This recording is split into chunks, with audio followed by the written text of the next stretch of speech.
2024 August മാസം 19-നാണ് ആന്ധ്രാപ്രദേശിലെ രാജമണ്ഡ്രിയിലേക്കുള്ള സ്ഥലമാറ്റ ഉത്തരവ് ജോളിക്ക് കിട്ടുന്നത്.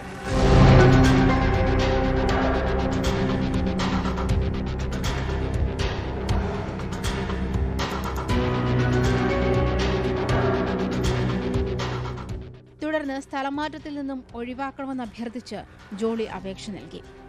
ക്യാൻസർ അതിജീവിതയാണെന്നും 2016 മുതൽ ചികിത്സയിലാണെന്നും ആജീവനാന്തം ചികിത്സ വേണമെന്നും സാക്ഷ്യപ്പെടുത്തിയ മെഡിക്കൽ സർട്ടിഫിക്കറ്റ് സഹിതമായിരുന്നു അപേക്ഷ.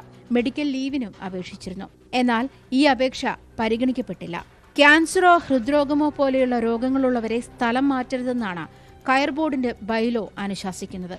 31-ാം തീയതി ഉച്ചയ്ക്കാണ് ജോളിയെ ഹോസ്പിറ്റലിൽ അഡ്മിറ്റ് ചെയ്തതെന്ന് ഞാൻ മനസ്സിലാക്കി. അന്ന് രാത്രിയാണ് ഇത് അഡ്മിറ്റ് ചെയ്തത്. അവർക്ക് ബുദ്ധിമുട്ടാകും, പ്രശ്നമാകുമെന്ന് തോന്നിയതുകൊണ്ട് മാത്രമാണ് അവർ ഈ പറഞ്ഞ ഫയലുകളെല്ലാം പുട്ടപ്പ് ചെയ്യുകയും രാത്രി ശമ്പളം കൊടുക്കാൻ ഓർഡർ എടുക്കുകയും പിറ്റേ ദിവസം ശമ്പളം കൊടുക്കുകയും ട്രാൻസ്ഫർ ക്യാൻസൽ ചെയ്യുകയും ലീവ് റെഗുലറൈസ് ചെയ്യുകയും എല്ലാം ചെയ്തത്.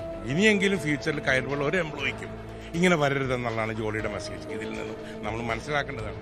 കയർ ബോർഡിലെ ജീവനക്കാർക്ക് ഇനിയെങ്കിലും ഇത്തരം ദുരനുഭവം ഉണ്ടാകാതിരിക്കാനാണ് താൻ തുറന്നു പറയുന്നതെന്നും ജോസഫ് പറയുന്നു. സെപ്റ്റംബർ 14 മുതൽ ജോളിയുടെ ശമ്പളവും തടഞ്ഞുവെച്ചു.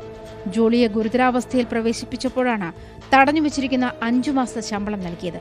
തനിക്ക് ചെയർമാനോട് സംസാരിക്കാനുള്ള ധൈര്യമില്ലെന്നും തനിക്കെതിരെയുള്ള നടപടി ജോലിസ്ഥലത്ത് സ്ത്രീകൾ നേരിടുന്ന പീഡനത്തിന് ഉദാഹരണമാണെന്നും ജോളി എഴുതി വെച്ചിരുന്നു. ആ കത്ത് അപൂർണമാണ്. ഈ സാഹചര്യം തന്റെ ആരോഗ്യത്തിനും ജീവനും ഭീഷണിയാണെന്നും ജോളി കത്തിൽ പറയുന്നു.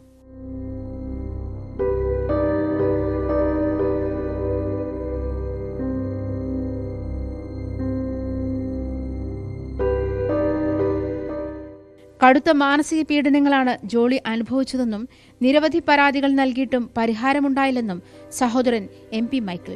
അതും തീർച്ചയായിട്ടും മെന്റൽ സ്ട്രെസ് കൊണ്ടാണ് ജോളിമതി മരിച്ചത്. ഞങ്ങൾക്കൊരു സംശയമില്ല. അപ്പോൾ എങ്ങനെയാണിത് കോസ് ചെയ്തത് എന്നുള്ളതിൻ്റെ ആണ് ഞങ്ങൾക്ക് വളരെ സംശയമായിട്ട് തോന്നിയത്.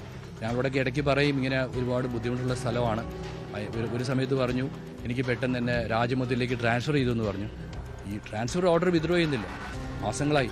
അതിൻ്റെ ഇടയ്ക്ക് ഇവർ പോയി ശമ്പളം നിർത്തിയിട്ടുണ്ടായിരുന്നു. അപ്പോൾ ശമ്പളമില്ലാതെയാണ് ജോലിമതി കഴിഞ്ഞ ഒരു 5-6 മാസമായിട്ടിരിക്കുന്നത്.